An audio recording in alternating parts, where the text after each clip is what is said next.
Hello everyone, this side Kanishka. Welcome to my YouTube channel. This is my first video and आज मैं आपको बताने वाली हूँ मेरी कनेडियन पीसीसी का वॉक इन एक्सपीरियंस। सो पहले जानते हैं पीसीसी होता क्या है। पीसीसी पुलिस क्लियरेंस सर्टिफिकेट होता है। जब भी आपको इमिग्रेशन के लिए, जैसे आपका पीआर का एक्सप्रेस एंट्री का ड्रॉ आया है या फिर आपको सिटीजनशिप के लिए अप्लाई करना है, तो उसके लिए आपको पीसीसी करवानी होती है, विच मीन्स कनाडा से इंडिया में आपका जो लोकल पुलिस स्टेशन है उसमें वेरिफिकेशन होती है कि आपका कोई क्रिमिनल रिकॉर्ड है या फिर नहीं है। उसके लिए पीसीसी करवाना मैंडेटरी होता है। अब पीसीसी के लिए अप्लाई कैसे करें, तो जैसे मैंने आपको बताया कि उसके लिए दो ऑप्शन है कि आप डायरेक्टली वॉक इन भी कर सकते हो। सेकेंडली, आप ऑनलाइन अपॉइंटमेंट बुक करवा के नेक्स्ट डे भी जा सकते हो। अगर आप अपॉइंटमेंट बुक करवा के जाते हो तो अगले दिन आपको प्रायोरिटी में, चाहे कितने भी लोग लाइन में हो, आपको प्रायोरिटी में लिया जाएगा। ठीक है।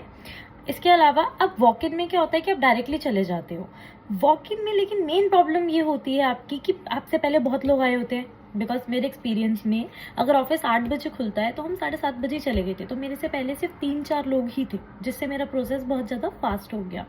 जिन लोगों को सुबह जल्दी नहीं उठना वो अपना डायरेक्टली पहले अपॉइंटमेंट बुक करवा सकते हैं। That is totally up to your convenience. अगर मैं डॉक्यूमेंट की बात करूं तो आपको क्या क्या डॉक्यूमेंट चाहिए होते हैं जो आप वहाँ पे लेके जाएंगे। लेके जाना है आपको फोटोकॉपी और ओरिजिनल दोनों। वो आपकी फोटोकॉपीज जो होते हैं उसको स्कैन करते हैं, अपने पास रखते नहीं है। ठीक है।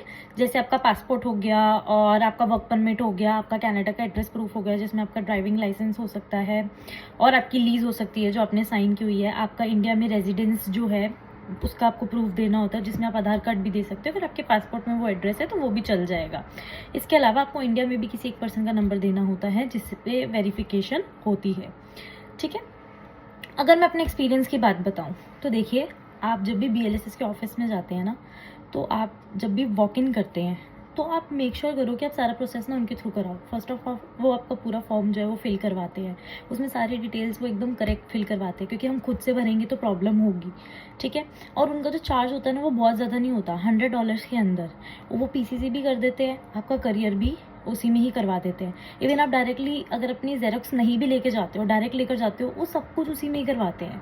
क्योंकि क्या होता है, मैंने कुछ लोगों का देखा था वहाँ पर, वो लोग खुद से फोटोकॉपी निकलवा के आ गए थे। ठीक है। या फिर खुद से फॉर्म भर के आ गए थे और वहाँ पे मेजरमेंट्स दी होंगी ऑनलाइन और उसके अकॉर्डिंग वो लोग फोटोग्राफ्स की मेजरमेंट के अकॉर्डिंग प्रिंट करवा के ले आए थे। बट वहाँ पे जो स्टाफ था देवर लाइक कि आपका ये मेजरमेंट गलत है, ये है वो है। अब उसके लिए उनको दोबारा फॉर्म भरना पड़ा। देन अगेन उन्होंने $100 या फिर $60-50 पे किया।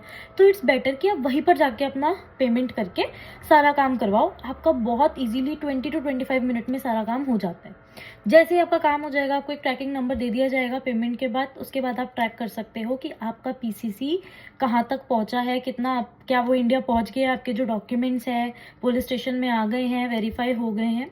मेक श्योर जितना जल्दी हो सके अपने पीसीसी के लिए अप्लाई करिए। अगर आपको एक्सप्रेस एंट्री का ड्रॉ आ गया है आप वेट मत करो। ठीक है।